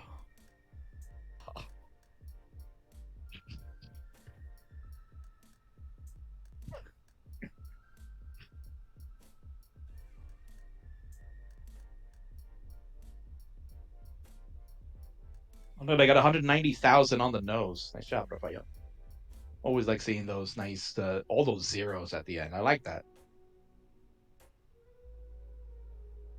Just a nice feeling when you have all those zeros. Except when it's club zero. It's not a good feeling. Veni's not going to live that down. Not with me, at least. He most certainly will not live that down with me. Please. For all the jokes that he does about me, that's the one I'm going to like harp him on forever now. That's all I'm going to do.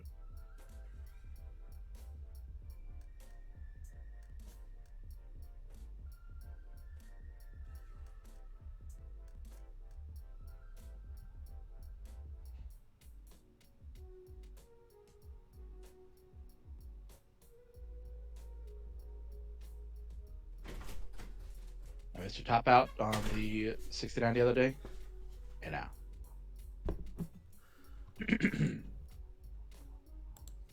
Sorry, Penguin. I can't be everywhere. Only one man. Okay, I am back. I'm terribly sorry for the delay from my Oh, side. look at that, Chris.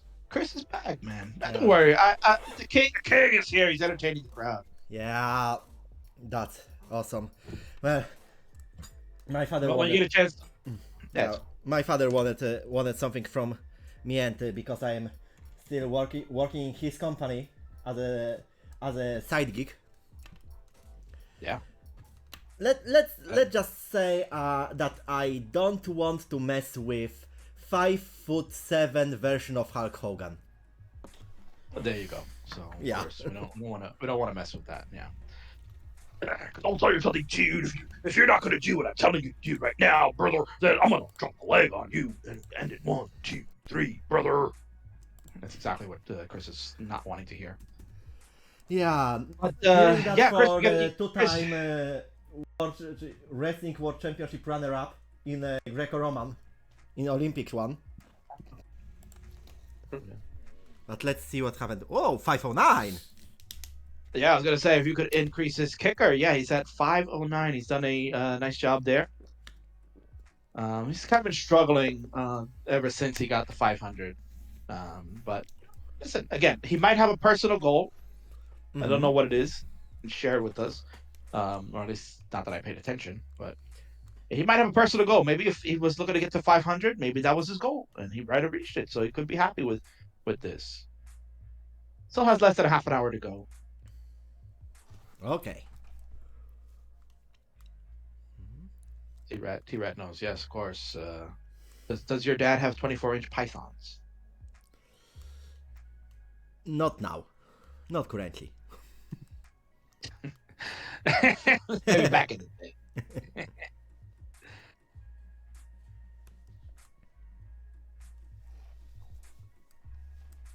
Okay, a small need of a cleanup on Raphael's field and rage set. Yeah, I think he's getting to a point, Chris. He might be starting to feel the fatigue set in. He's already put in a lot of good games earlier on. That 500K most certainly was a feels good moment. He had a nice high transition. He had about I think he did transition with the 500 and then just kind of 19 fell apart right away. So yeah, the qualifying type like this with a specified time and other thing allows some players to go a little bit strategically. That how to put more games in case in with a chance of a good score. So it happens that some players decide to when things aren't going on up their minds, they decide to reset and start anew. Yeah, sometimes we call it a rage set, right? Sometimes that's the term that's being used, but all the time. Like there'll be some players that you could see on their facial expressions that they most certainly were upset by that and just are getting frustrated at the game, and that is a true rage set. But then there are others that are doing it just because they know I can't waste any time with this game. I gotta have a good game. You gotta play good from the start, because when you start making early misdrops, just end the game right there. You have very little time, especially now, where he's got about 20 minutes 25 minutes. So it's definitely time to think a little bit strategically. I remember my qualification last year to Classic Tetris European Championship when I was trying to go highly strategic from the very beginning. I just pat myself with a list of tasks that if the game at this number of lines doesn't have this score, reset. Yeah. It didn't work. It didn't work as planned, but I didn't finish last. Oh, that's important, Chris. As long as you don't finish last, that's always the important thing. Question here in the chat, Chris, from SGW asks, "What do people think about whether next year this event should be live or online?" I think that's a huge discussion to be had. I think the lockdown last year most certainly changed how things worked out, and now we're in this online avenue, and it was able to be bring the best players in the world to finally showcase what they can do, and that was important. That was important to the game. and I think that's a great thing. But I also think that the being there in person, since I can speak from experience now, in 2019, where you could tell that the game is starting to reach a fever pitch. People are getting interested. The qualifying line was crazy as compared to other years from what people were saying, and just the new players that were coming in, and you're getting to see some of the old veterans, starting to get kind of knocked around a little bit, and the new blood was starting to take shape. I think those are important to see when you're there in person, and the vibe is so much different. The crowd is electric. Chris, you've been to wrestling events, right? So like Of watching course. wrestling on TV versus watching it live in a crowd Yeah. are two different. They're two Yeah, different things. the live events are always the only means that independent wrestling promotions can work, Hmm. and they work. Like, I definitely agree. Online event is one thing. Live event is the whole different experience, because many of well, on live events there can be many of unexpected things as well. Also the atmosphere, meeting all new people. Hmm. Yeah. I And personally I think if uh, if there would be a way to bring some of the to bring the good online players which does not have too much opportunity to travel due to for example financial reasons or others. If we could be able to bring those people to Portland to make it truly the grandest stage of them all, that would be very awesome. But that would require a lot of work, possibly some additional crazy wealthy sponsors, especially well, because the this online scene basically does not sleep. There are new player there are new players and new players of CWC caliber can appear even monthly, even weekly, and that only spices it up, but also makes things a little bit difficult if you want to plan a bigger live event like CTWC like live CTWC in Portland on the Portland Retro Gaming Expo. At the same time, people are missing a chance like this to meet with other classic Tetris freaks live, have fun for those couple of days, and as additional decide who is the best player of in the year with a CTWC trophy. That the whole thing is kind of a difficult to find the golden center, a perfect exactly. solution for that. And that'll fall on the organizers. They'll have to make the decision to see. I mean, they've seen now this will be year two of the online version of the tournament, and if things are safe next year, that'll be the most important thing. And I understand that safety first. We can't be just willing to say, "Oh, we got to just do an online tournament," or "We got to just do in person." And things have to be done the right way, and it's going to take some time and careful consideration. I think what you're talking about maybe people having sponsorships and having things covered for them are important. Maybe this is where the time for regional organizers that have these type of tournaments be able to send players and Mm-hmm. be able to sponsor them to go over there and That. represent your tournament and say this. Okay, so it's going to be in person. It's going to be a live event. Mm-hmm. So let's say like a CT UK, right? Let's say if they were able to pull some money together, and that the winner would be able to have their airfare and travel compensated. Mm-hmm.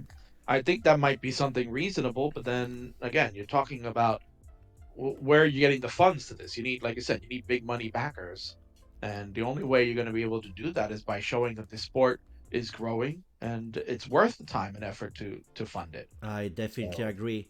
But let's also remember that not all communities are created equal. There are communities like Poland which tries to actively go to visit conventions and let's say even hunt for the new players to make it even bigger. Another way, there are communities which didn't even decided who is leading them. And that's what's going to come down to. It's like who's going to help lead that. And I think there's got to be some kind of thought process that's going to go into it that's going to make it work.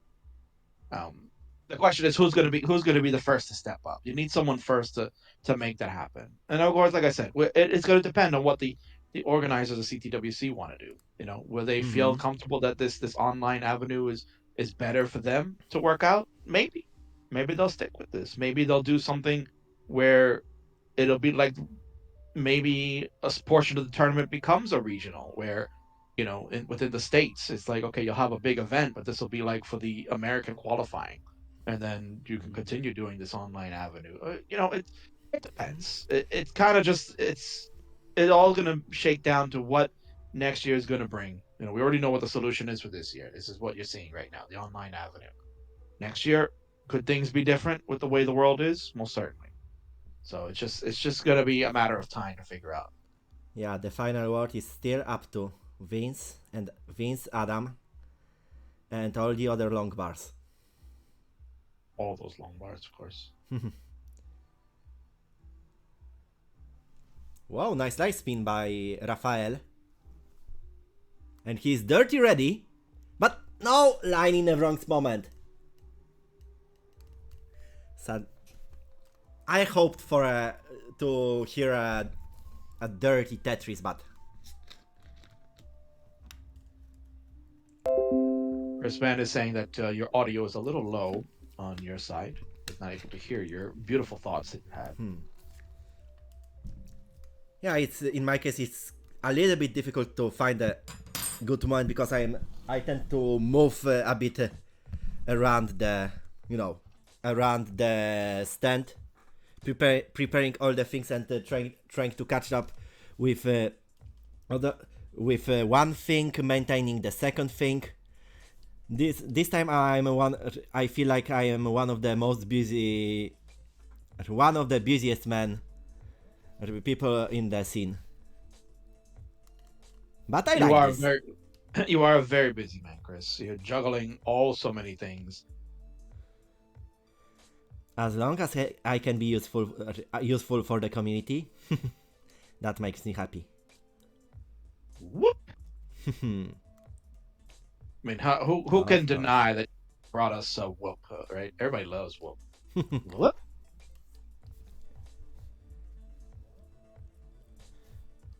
Of course, let's see if there will be an option here because we have quite a drought here for Rafael right now. But looks like not now. Rafael doesn't want to give us that opportunity this game. Maybe next one. Maybe I think that's what's happening here, Chris. The fatigue is setting in now. You could tell he's getting frustrated. Yeah. He's only got 15. He's got 15 minutes left. This is it. And yes, Gonzi, the king is finally here. King is on comms. Told you it's gonna happen. And I'm here with my arch rival, Chris Forrest. Of course, we have patched things up. We are buddies now, right? Unless we're on the Tetris playfield, then it's a whole other. Yeah. On a playfield, anything goes. That's right. But let's remember, better be a part of a scene than better be a how can I say this way? I'll write it.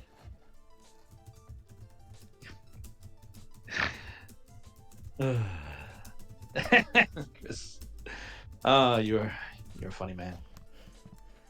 Yeah, despite let's just say that despite me being involved in the scene for the 3 years now, my English for some reason didn't become any gooder. That would probably be the same as your Tetris, right? It's not getting any gooder. I guess we'll find. Slowly. I guess we'll find out tomorrow. We'll find out tomorrow, right? We're gonna Yeah, find out. we'll find out tomorrow. Chris, let everybody know what time are you qualifying so they can watch your wonderful attempt. As far as I understand, as far as I remember, I will be at 8 UTC. 8 UTC. So, should the king get up at 4 in the morning to watch his arch rival? Maybe. We'll see. Wait, that will be 4 in the morning?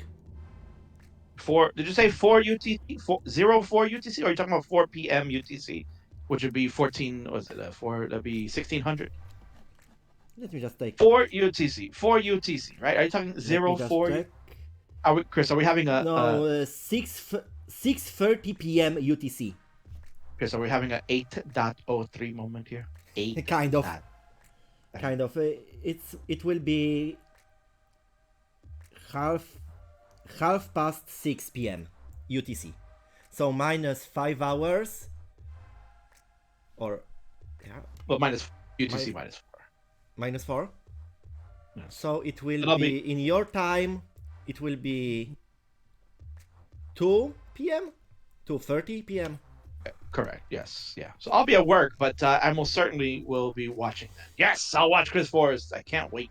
His qualification tomorrow at 6:30 p.m. UTC, ladies and gentlemen. Check it out. Will he be able to do something? Yeah, tune in. I will definitely have fun during this qualification, no matter the score. I know that things will end up crazy if I start singing for some reason, because I think we didn't predict that in the rules if the competitor is singing during his qualification attempt. Are you going to sing tomorrow, Chris? If I will feel good about the games, then I might. Chris, are you gonna dress up like a character? Are you gonna have on like some shades? You're gonna maybe have like a like some kind of strange outfit? Are you gonna come out like it's a big wrestling? Like you're having this big entrance? Maybe you come out to some hype music. It may be a little bit difficult with coming up to music, but about the attire thing, I have an idea, but I am not sure if I will be able to realize it. I mean, like, you start the stream. Obviously, yeah, you can't have music in the background, but I mean, you start the stream up, and then all the fans are coming to watch you, and then you just play some, maybe Cult of Personality. That'd be amazing. Yeah, especially if you would live in Chicago, Illinois. Of course, yes, Yeah, but in my case, don't expect too much clobbering time on the playfield. I think the game is gonna clobber you, but we'll yeah, definitely. All right, look at Ophelia here, Chris. He's gotten a good game going now. Finally, I think he's finally starting to realize that he's got to get one good one. Yeah, 323 and not even 100 lines. That was good.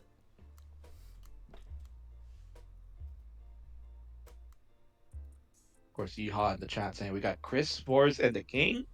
Hell yeah! That's the wrong guy.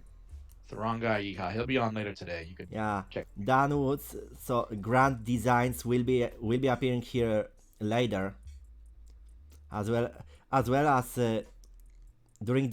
today we will see the debut of the man pulling the strings of Classic Tetris Monthly. Also debuting as a host. There will be also time with Peyton on Tetris. Yes. Who will be the main commentator, Chris? Who's the main commentator right now? I am not sure. Basically, in the case of qualifiers, we decided that there are no commentators. There are hosts and optional guests if a host wants to. So, for example, yesterday on the first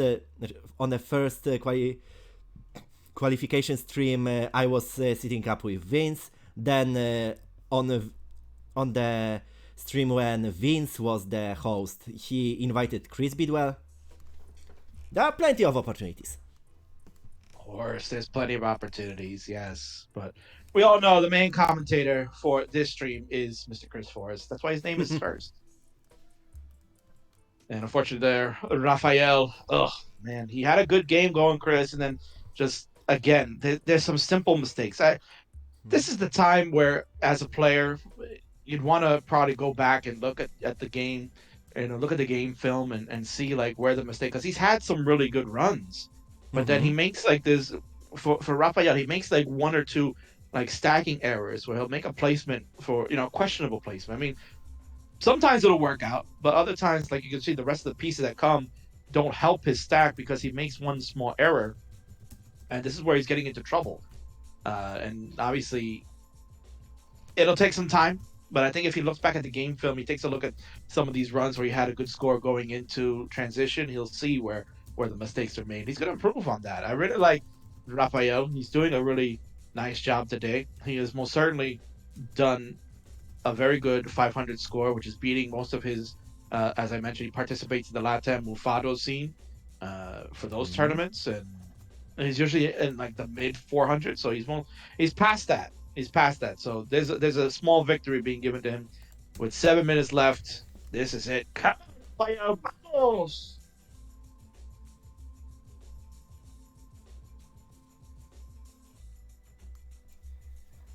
Okay, so Rafael, this may be his second to last game, or maybe even the last one, if he will be able to go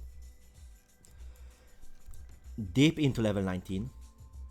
Currently with 71,000 points and 16 lines, so there is still a lot of time.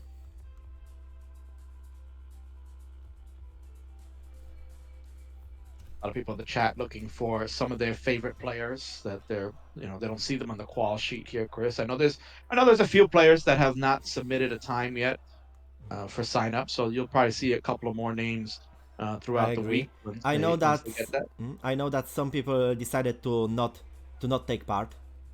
Correct. Yes. Yeah, I was going to say that. There's some people that have chosen not to take part either because of, IRL situations, perhaps some personal things going on, or just they don't feel like playing. I mean, that's fine, Chris. You don't have to have everybody playing all the time, right? There's some players that are going to make that choice and choose, well, maybe this year is not for me, just because they can see the way that the game is progressing and how great these players are moving at a huge rate. Yeah, I know one player who decided to not enter the tournament due to his let's say controversial opinion about the about CTWC approach to the tournaments. It hurts me a little bit, but well, it's his decision. Right. At the end of the day, these are these people's decisions, and they feel that way, then that's fine. What it does is when one door closes, another one's going to open, and that'll lead to new players that want to play, and that's what you want to see. That for perhaps maybe a player like that, you're going to get people like we saw yesterday with Brighton. You're going to get SV Nestras, right? These are players that you don't commonly know too well, but you get to see now in qualifying, and look what they've done. They've done amazing things. So that spot that could have been occupied by someone else has now been given to perhaps one of them. And that's what's going to make the tournament interesting. You're going to get this influx of new players, and that's what you want. You want to see new blood here, maybe taking on some of the other favorites that you love. And it's going to push them. It's going to push everybody to get better. And that's going to grow the scene tremendously. Yeah, I remember the first qualification of today with Yusuf from Azerbaijan, when first people were joking that, hey mom, I want to see Joseph playing Tetris. Dear, we have Joseph playing Tetris at home, and Joseph playing Tetris at home, a photo of Yusuf, and then Yusuf shocked the people getting a back to back, his first in his first back-to-back max out in life. Wow. Tremendous. See that? That's a great story. And that's the stories you want to hear. That's the stories Yeah, you want and to hear. I know that Yusuf otherwise than on wouldn't be able to compete if he wouldn't win a tournament, the Russian championships, which were in January this year. Look at that. So they also extended out to Azerbaijan. How about that? Yeah, Nice. Russia decides to go to extend their scene up to all of the former USSR countries. This always gives some kind of opportunity to play for people from Ukraine, Moldova, Lithuania, Kazakhstan. There are currently, as far as I know, 3 max outers from Kazakhstan. And others. So as long as they are interested, they will the place for them, for people to play, will be found. How about that?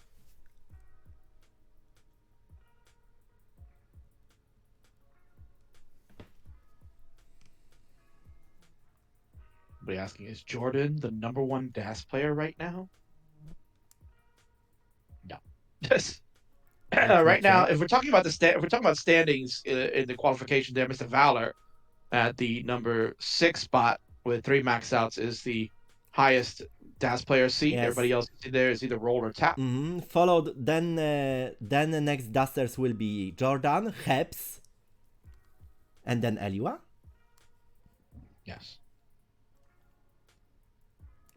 And what about look at Barrett yesterday, Chris? I don't know if you watched his qualifier, but we're talking about people trying to PB in their qualifiers, whether you're trying to get a max out or not. I mean, Barrett for forever has been trying to get to the 900, and he did it yesterday in tremendous fashion. So really, any other year, Barrett would be like, "Yeah, I'm in the tournament now, made it." But this year, he could be looking at a silver bracket, perhaps, right? At best. At best, yeah. Yeah, there are still 5 days of qualification ahead of us. So this standings may end up in a Friday, may end up even more twisted than we see today. And Chessbox asking, Dog is Sunday? No, Dog is scheduled for Thursday night. Yeah, there are also this time, for example, the Japanese community is entering with 4 people. Yes. Green Tea is back. SQR and Korean are here as well. But there is also a new player called Tsukiski. Yes. Who is already on the max out list. And well, they have also a referee on their territory. Shout out to Tyrannosaurus Rat from Tetris World Order. That's right, the TWO, good old T-Rat. T-Rat is going to be the judge for my qualifier, so I'm very excited. Very nice. Yeah.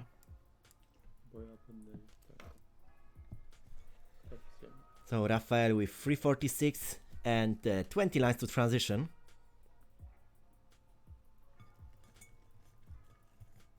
All right, this is it. Time's up for him. So, Chris, this is his last shot. Yeah, Come on, Rafael!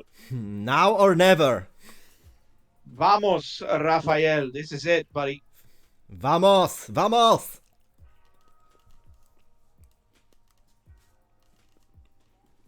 And the bomba Tetris for Rafael.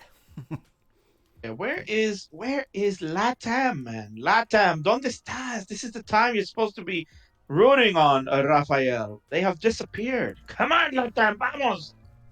This is it. Looks like he's aiming for a transition Tetris. There is a long bar. Whoop! Transition Tetris for Rafael. 464. 2 Tetrises away for a new kicker. And he's going for it. This is where people will tell you line-out strats has got to be the way. Just line it out. Can most certainly get a nice, easy kicker.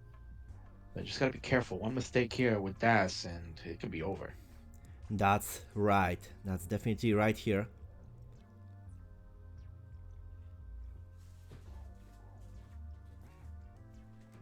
But as long as he aims to stay low, this will. He may have even tens, if not a whole 100 lines to go. Yeah, think about it. Like, think about it this way, Chris. If he goes to line it out just by the singles only, he can perhaps get another 100,000 points. Of course. And tremendously add to the kicker that he's got. He's only about 15,000 now, 14,000 points or so away. Because I'm on a delay here, so I'm not really seeing. But just take it nice and easy, Rafael. Yeah, taking the safe way, and looks like this will be way to go in this attempt. Why not? I mean, it's the right move. You know, if he starts building up, ouch, a misshift. But he quickly managed to solve it a little bit. 1,020 score, gets double. Okay, we have a new kicker, 5 and 10. And now, the only way he may go is forward. But, wow. What is happening? Looks like 5-11 is for him. Was enough for him this time, so. All right. 5-11, 680 is the final score for Rafael. So hopefully he is pleased with that final performance. All 300 of you coming to watch Rafael do his best to qualify for CTWC. His first time going, a 5-11 score. You got to be proud of that, amigo. I Great job. Definitely agree. So now because the next player qualifying will be in next 3 hours, it will be Zarkone from the United States, followed by Svavar from Iceland, and those players will be hosted by Peyton.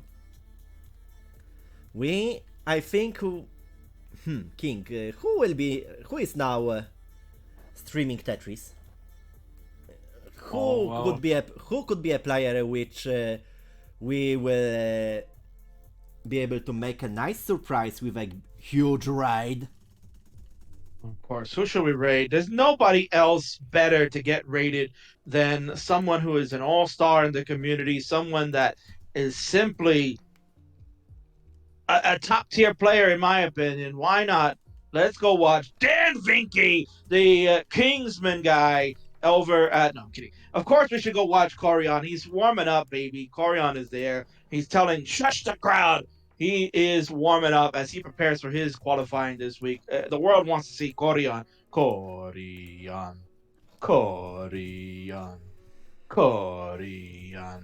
Chris, of course, we have to watch Corion.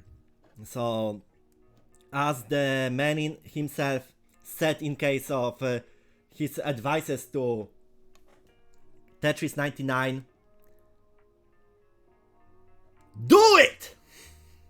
This was Chris Forrest along with Jorge Kingsman Lanas. And CTWC is still going strong.